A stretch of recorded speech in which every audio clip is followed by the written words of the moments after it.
welcome back to the Rugby Connection podcast, a rugby podcast by the fans for the fans. Now, it's a bit of a sad episode because it's our last one for a couple of weeks while we take off a little summer break before all rugby starts up again. Obviously, I've got the crying Scotsman with me to this week, Murray. You had a good weekend of rugby? I've actually had like a quieter week of rugby, to be honest. I didn't get to watch all the tests live as I did the last 2 weeks because I was at a concert that was 3 years in the making. Tickets were bought in 2019 and then a pandemic happened. So yeah, but it was worth the wait. But I'm fully up to date on the rugby. Harv, how are you after your weekend? I'm not too bad. I am, I'm feeling a bit shaky in this heat. I think it's got all of us down. I mean, my fan's going pretty loudly in the corner. So, I mean, like, it's too hot. Tomorrow's going to be even worse. So, I feel like I'm the only Scotsman that loves the heat, like, full on adapts to it. I don't do well in the cold. I live in South England, and, you know, this is where it's the hottest in the UK. I can't stand it. I cannot stand anything above, like, 25. I know. And tomorrow's supposed to be like near 40. Yes, yeah, I'd love that. I'd thrive in that. Mate, we can switch places or you like. I'd happily spend the whole weekend up in Scotland. But anyway, fair enough.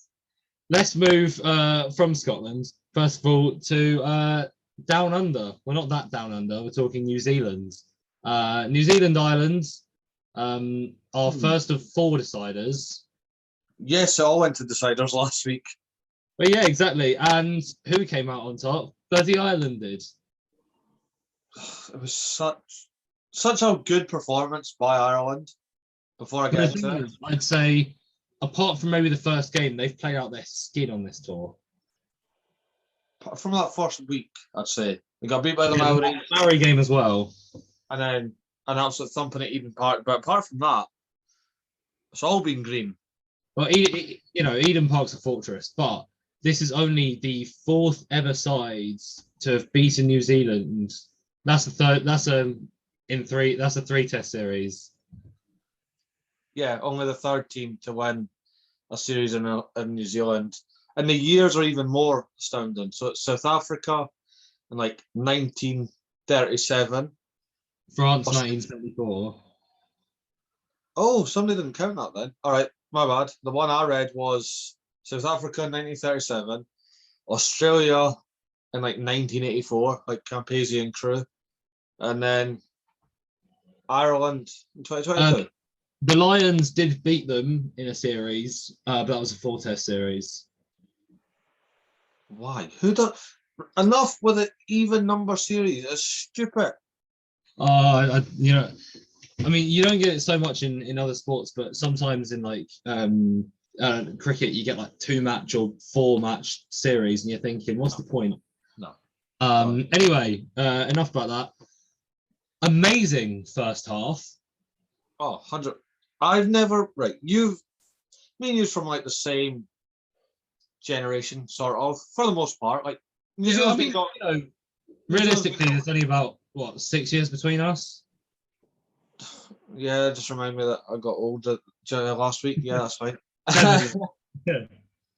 No, but like since you started watching rugby, the All Blacks have been very dominant, and they are the big fish to beat. Exactly. They were so lost. I've never seen them so poor. I've seen countless memes of Ardi Savia hurting his back for carrying the All Blacks. I'm like, that shouldn't be the case. When has that ever been said about the All Blacks? And now there's rumours, take it with a pinch of salt, that before the Rugby Championship starts in August, Ian Foster's getting binned. I think you tread a really, really fine line at like 1 year out from the World Cup, because if you sack your man, you've only got a year to recoup. Yeah, and it's not like you've got like the quick turn. You might do now because of the Rugby Championship, but then you've got the autumn, and then you have nothing until the World Cup. Whereas the Northern Hemisphere have nothing now, so you can get them in place. Then you've got the arm test, then you've got Six Nations, then you've got the warm-ups. Oh, well, no, they have the Rugby Championship like in August before the World Cup starts in September, mid-September. Oh.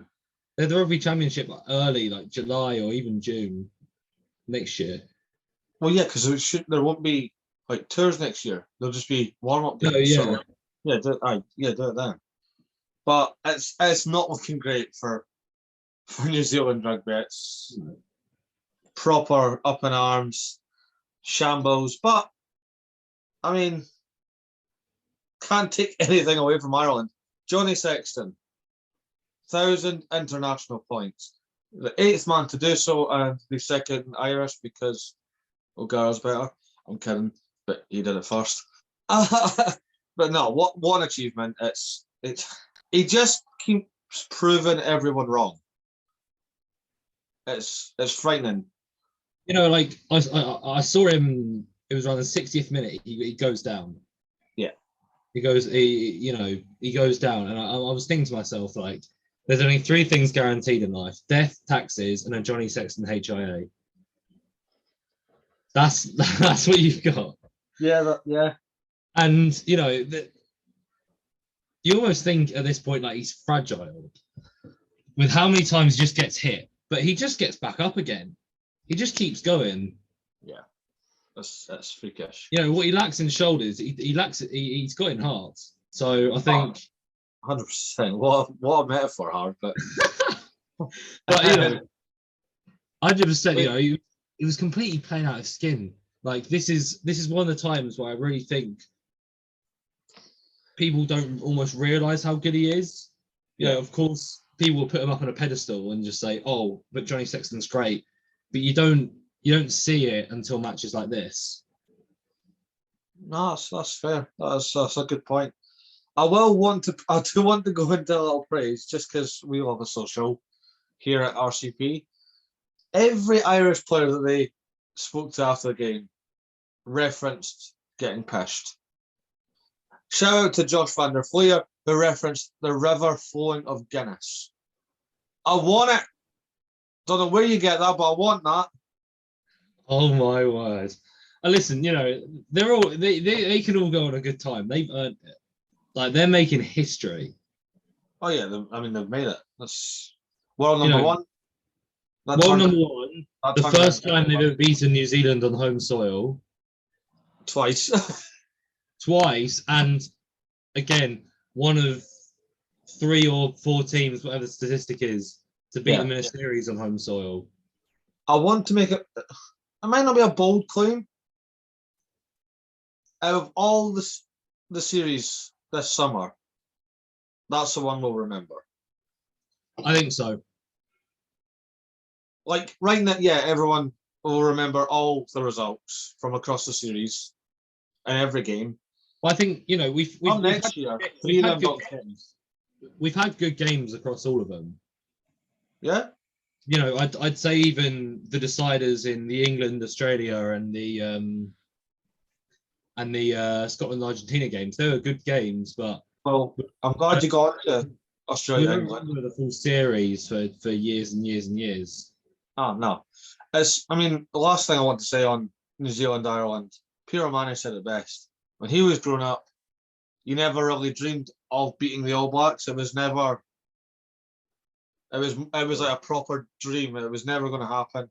Mm-hmm. And now there's kids watching them do it, going, I could play for Ireland and I could beat the All Blacks. Mm-hmm. Love it. But it's all about a new generation. We want to see a new generation of great rugby players. Yeah, and you know, I'm still quite young.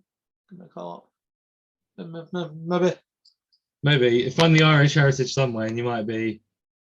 We said that last week. You just need to make it up.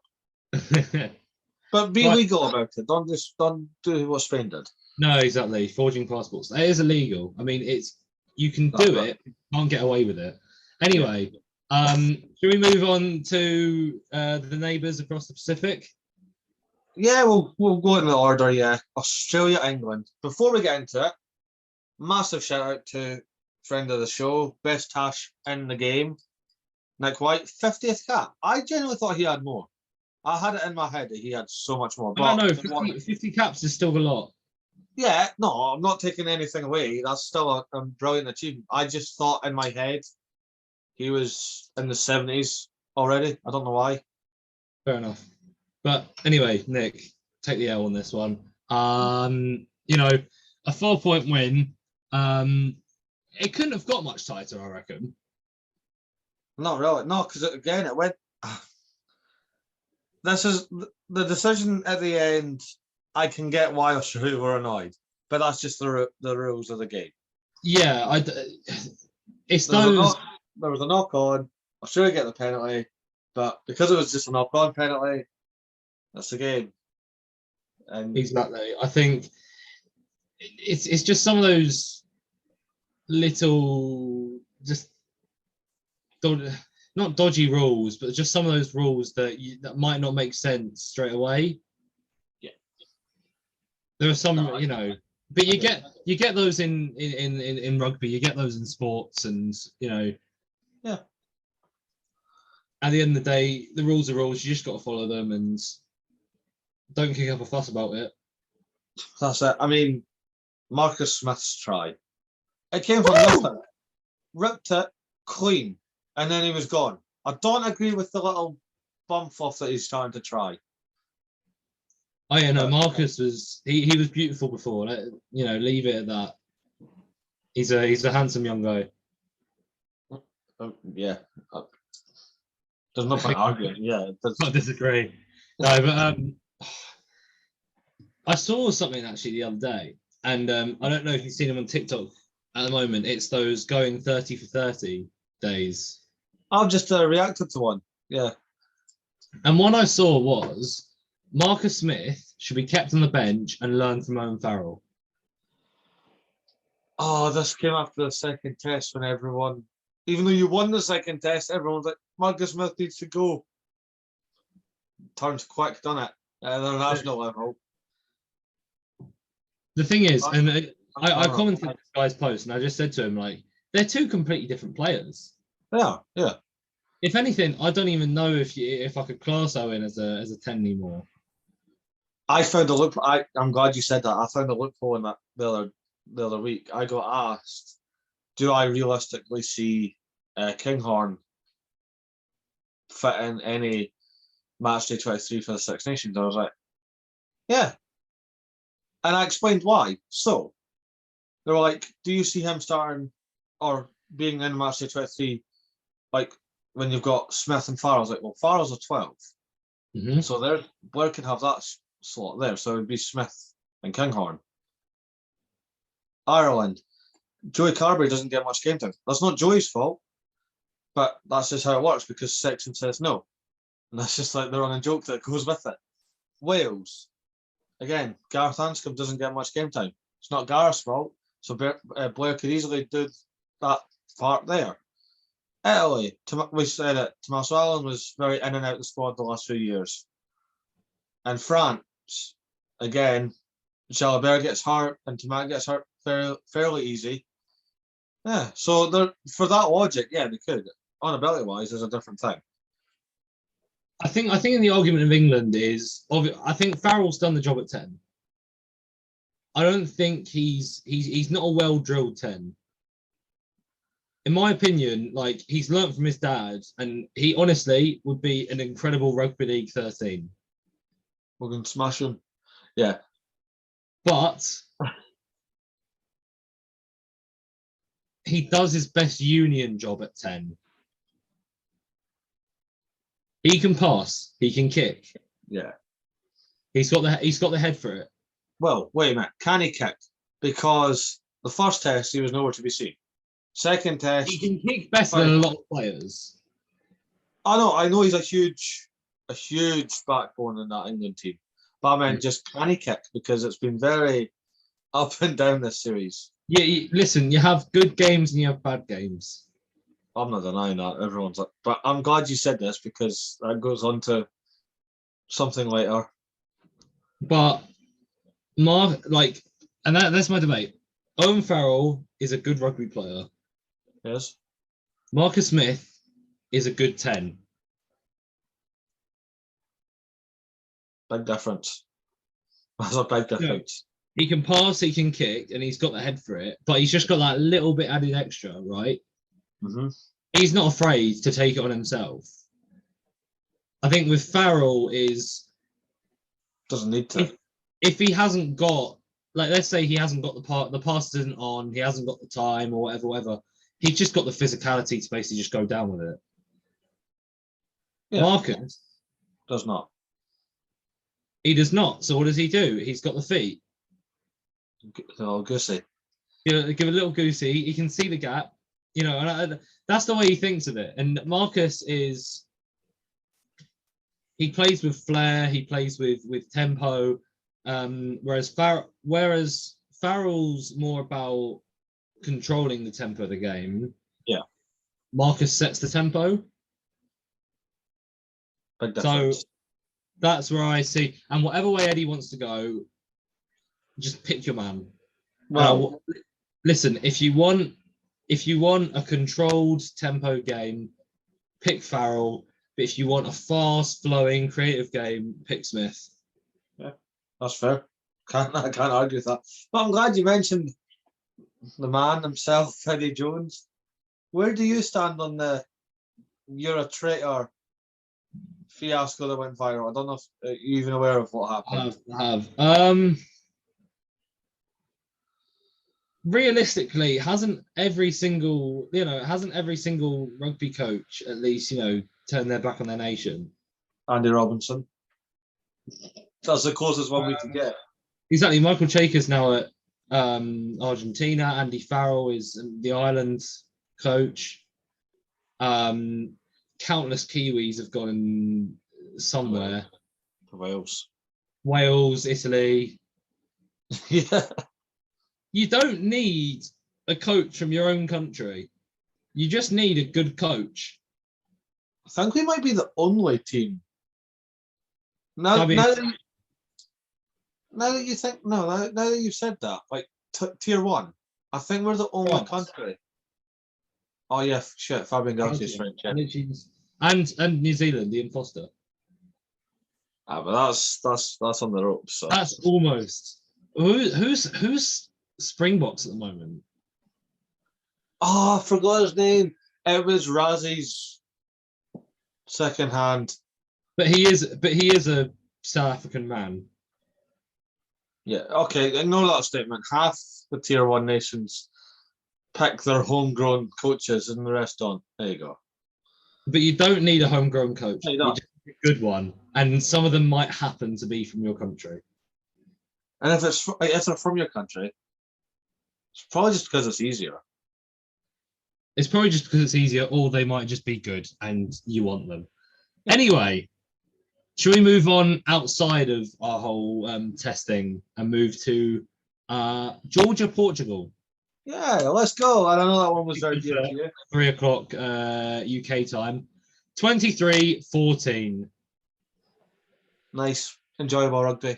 It's Georgia, Portugal, very neutral. I know you're more affiliated to Portugal, and I've got a Georgia top on, but I'm not Georgian or anything. So yeah, Anderson Nachili. There you go. Listen, I was obviously backing Portugal the whole series, but Georgia are just an incredible team. And if you saw any of the clips, they brought a huge following with them, with tons of energy.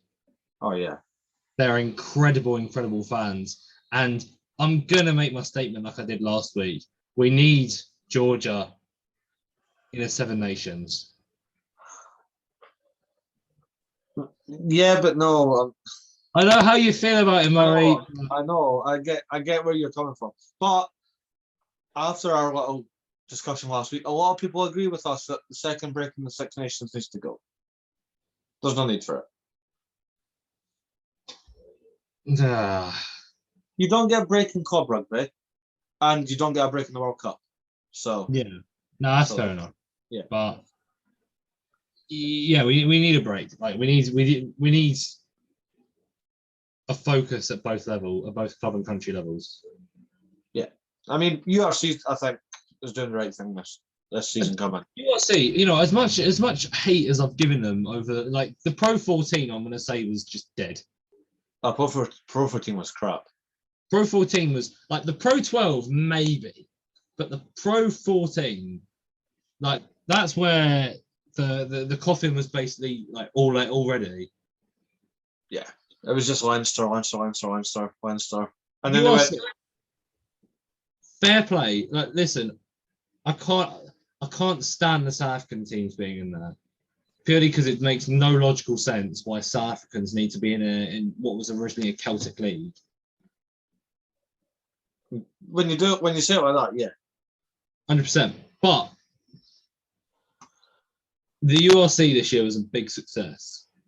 Oh, easily, and I like the fact, and I think it's very simple how they did it with the South African teams was they went, right, so you're going to come over for 4 or 5 rounds and play in Scotland and Wales and Ireland and Italy, and then for 5 rounds you're going to be at home. Yeah, but though it's not just like Connacht won't just come across for one game in South Africa and then go back. No, they play all 4. Yeah, they play all 4. That makes sense. That just makes so much sense to me. Oh yeah, exactly. And I know back when Toronto Wolfpack were in the English Rugby League setup, they'd have a base in Manchester. Yeah. They would stay for 3-4 weeks and then they go back to Toronto and then teams would fly out to Toronto for a week. Yeah. Obviously there was only one team out abroad, but you know what I mean? Like it's still work. So I was a big fan of that. But listen, I don't know how we end up in this conversation. Georgia, Portugal, fair play to Georgia. Portugal gave, they're all, they've got a good young team behind them. And I don't know if Portugal are in the qualifiers as it stands. I can't keep up to date until there's like the last round of qualifiers for the World Cup hurt my head because, and I'll get onto it now.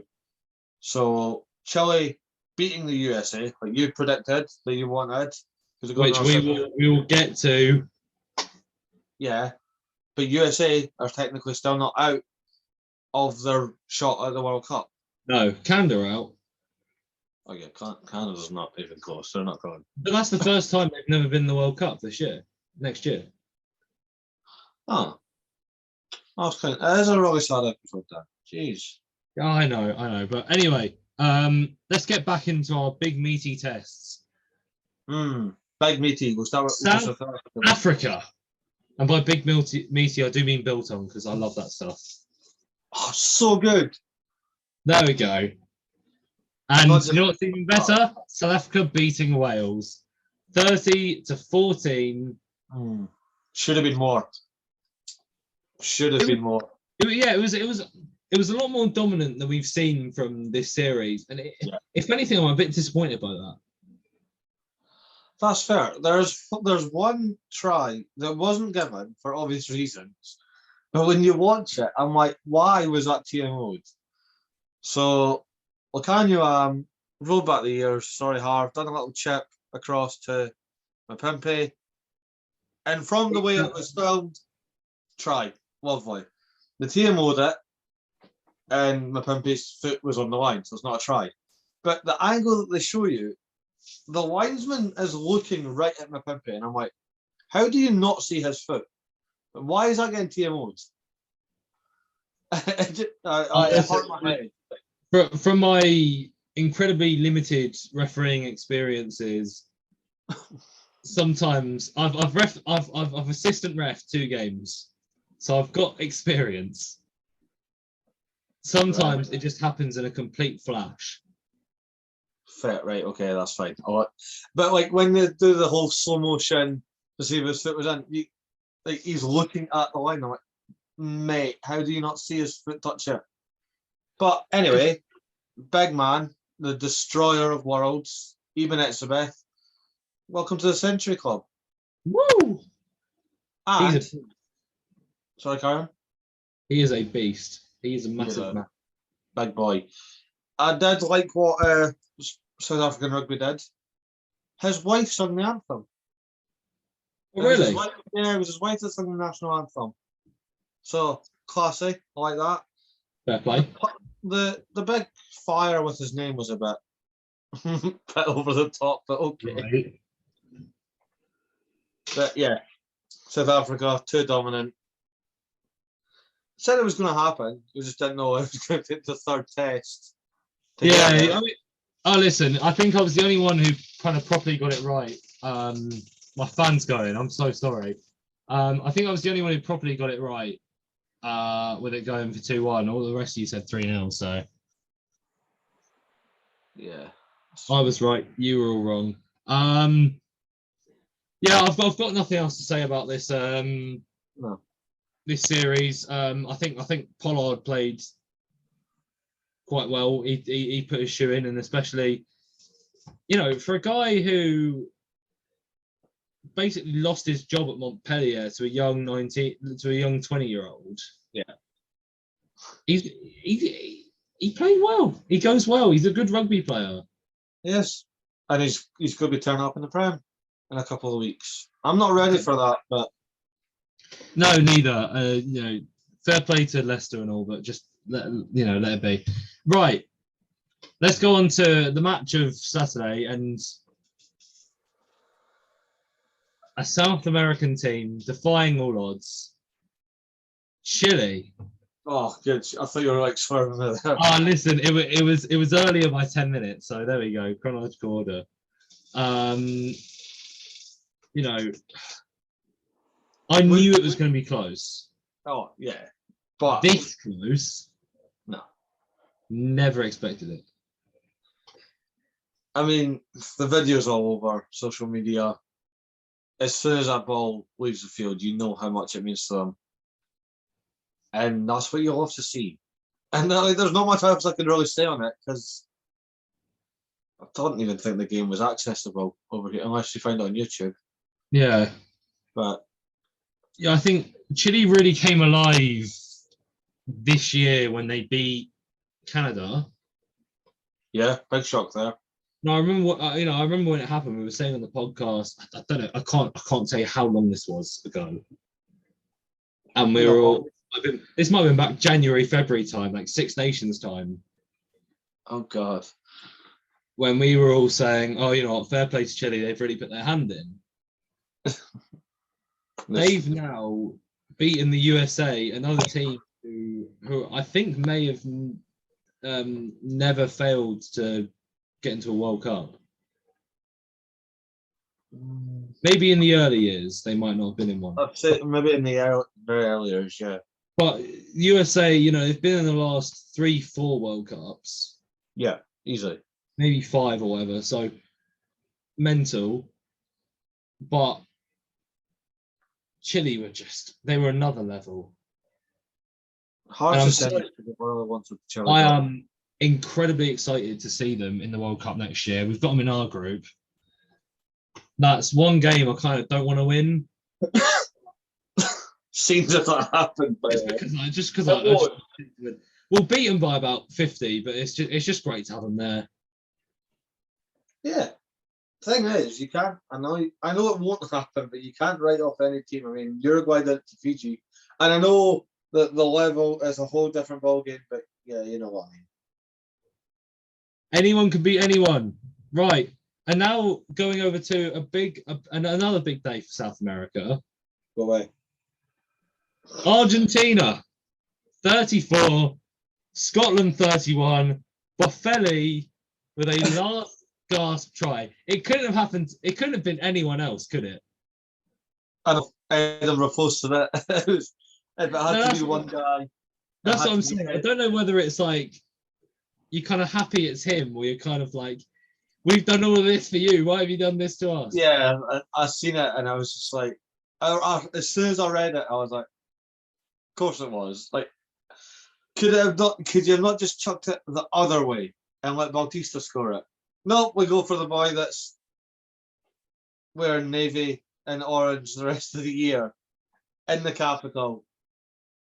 And Fair play, fair play to Argentina. Again, we knew this from the first test when they beat Scotland. Yep, it was not going to be easy. And it was not going to be easy. And I said, I said, I don't know if I said it on podcast, but I definitely said that this was probably going to be one of the most competitive series. Yeah, I mean, boy, did it not disappoint. I left the supporters page that I was on about last week or 2 weeks ago. No, these are fickle fans. Like, I know that, like, am I upset Scotland lost? Yes. But is there any need to call for Gregor Townsend's head? No. The whole point of a summer tour, for the majority, as far as I'm concerned, is try out new tactics, try out new players, see what works. And if it doesn't work, don't do it in the autumn. That's how I've seen it. That is Murray's guide to being a coach, being an international rugby coach. Try shit out in the summer. If it doesn't work, don't do it again. But no, listen. Again, it was suited up to be a tight game. Scotland were leading by 1 at the half. Before obviously Boff just goes down like Boff time.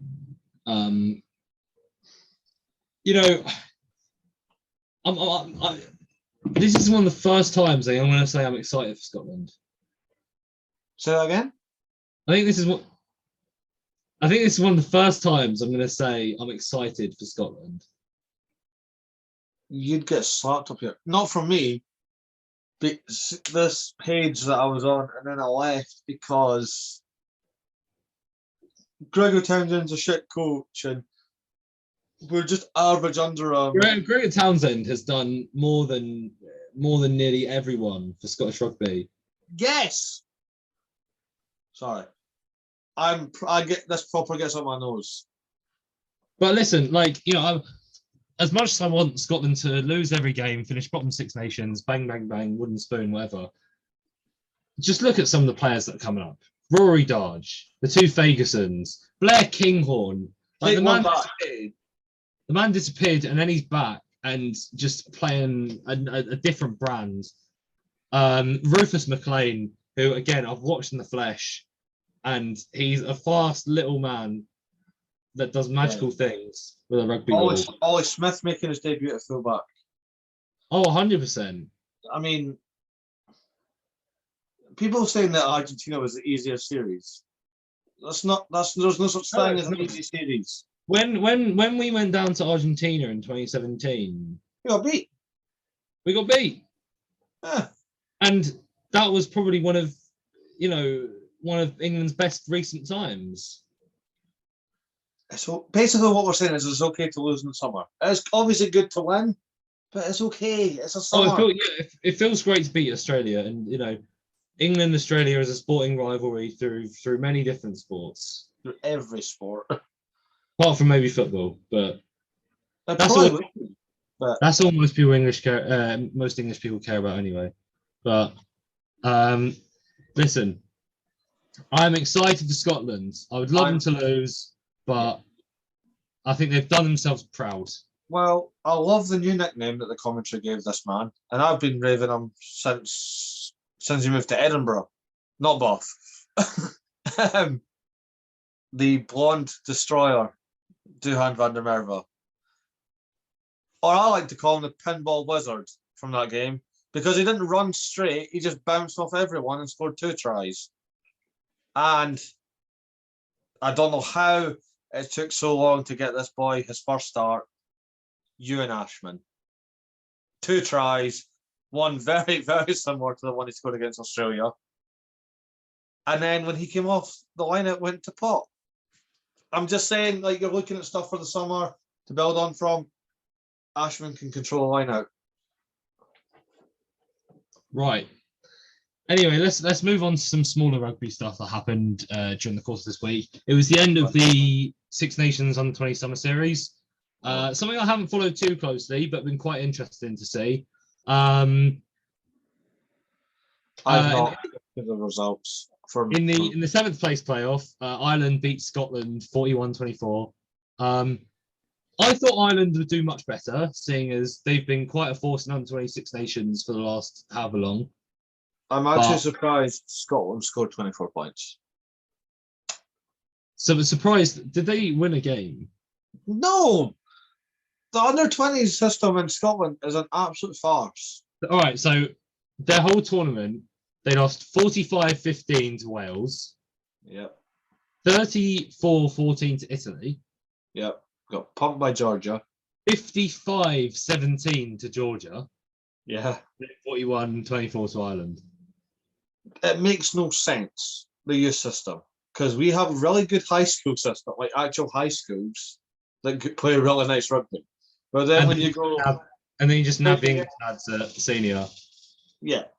I mean, go and listen to the interview with Andy Christie. Andy played for Scotland under 16s and then was deemed not good enough to play Scotland under 18s, but played for England under 18s and England under 20s.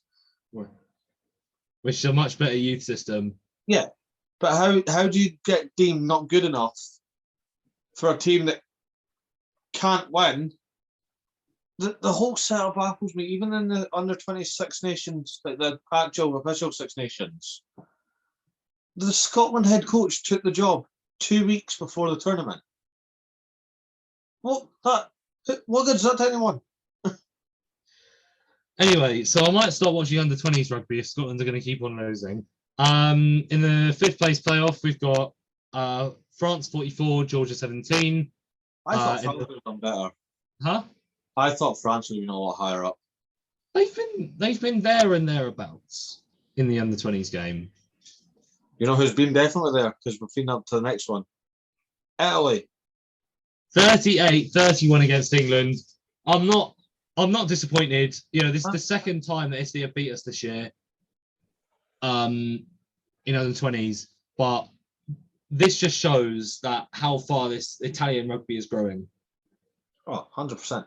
But again, and this is what makes it very tricky to keep tabs on, men's international 15s is different to women's international 15s, which is very different to under 20s internationals. It's 3 different sports essentially at this rate. Same, and then if you count sevens into it, that's a whole different ballgame. Italy sevens doesn't exist. I've come to that conclusion. But I've never seen an Italian sevens, to be fair. I think I saw them once in like a European tournament or something like that. Fair, but you know what I mean? They're one of like only. They're probably like the 9th best European nation playing sevens. That's not good. That's not a brag. Like you've got what? I mean, Spain would replace their spot when it comes to Six Nations if it was sevens. Germany could take somebody. I mean, Germany's at the World Cup for sevens. Yeah, okay, fair enough. Anyways, but we'll move on to the final. South Africa under 20s beat Wales under 20s 47-27. Only the second time, the first of 2 times, sorry, that South Africa won against Wales this week. So it's all doing good on there. But anyway, and South Africa got their wish of winning a Six Nations. It's not happening again, though. Don't worry. Exactly. You're not getting in this time. Anyway, but quick reflection on the whole tour. Yeah. The North Hemisphere won 6 tests. The South Hemisphere won 6 tests. The points scored was North 280 points. Yeah. South 280 points. You couldn't have got any closer. Oh my God! What a tournament! Tournament series. Well, I guess South Africa. The Southern Hemisphere win with Chile, so it's all good. Yeah, that's I'll give them that. That's very fair. But I mean, yeah, that's season 2 of Rugby Connection done. Don't worry, we're not leaving you high and dry. We will have interviews. We've still got a few. I feel like we've gone on a bit of a mental ride this season. This season's definitely been a lot more. We started season 2 in September. I wasn't even on the podcast. I'd done an episode, but we've chopped and changed so much. Well, we've got the team now. We've had 5 different hosts. We've had an incredible Six Nations tournament. We brought the lovely girls of Rugby TikTok in to the team. Exactly. They've now got their own show. We've had countless interviews. Countless We had interviews. the incredible finals.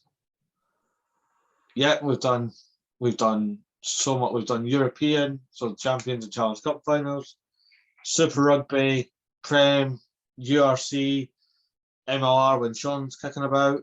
We've even mentioned, grassroots in some episodes. Ah, yes, the famous. Sturbridge, third 15 with the whole pack being one family. It's a dream. It's not. It's definitely not. But fair play. I mean, we've had, going back to just the interviews, we've had everyone. We've had young up and comers from across the world. We've had legends. RugbyKyle. There you go. Nice plug there, Harv. There we go. Rocky Clark, latest interviews out. Lovely woman. I love Rocky. And I'd love to get drunk with her. I'd love to get drunk with all our guests. But I mean, Rugby World Cup winner, Richard Kahui, has been on Rugby Connection. We've got Nick White coming out this week. There's another one coming out after that I'm not telling you because that's massive. I told that to Harv this morning and I don't think it's ever sunk in yet. Just because, just everyone wants part of Rugby Connection. We've had Maoris, we've had English, we've had Welsh, Irish. Some people confused with who they stand with. We've obviously got the likes of Matt Hansen, who Australia or Ireland. He's Irish. His family is Irish, so his family's Irish, but he was born and bred in Australia. Oh yeah, that's the idea for Simeon, who at the time when he left us could not choose whether he was Welsh or Scottish. We can confirm he has chosen Welsh now, but is that confirmed? So I don't need to. That is confirmed. I mean, speaking of saying the word confirmed, we did a quiz. How many episodes? That got heated. There was laughs, there was tears, there was rage, everything in that quiz. I was just enjoying it. I was just sitting there reading my questions. There's so much work that goes behind this. It's unreal, and it's a marathon. It's not a sprint. We're just going to keep getting better. In season 3, oh god, you're going to get fed up of us. Come season 3. No one can get fed up with me. But anyway, you're going to get fed up with us now. This was the Rugby Connection podcast. This was the Rugby Connection podcast, season 2. We will see you in however many weeks for season 3. We'll be back with a bang, and hopefully we see more Scottish tears. Thank you very much. No, but thank you for all the support, and we'll see you next time.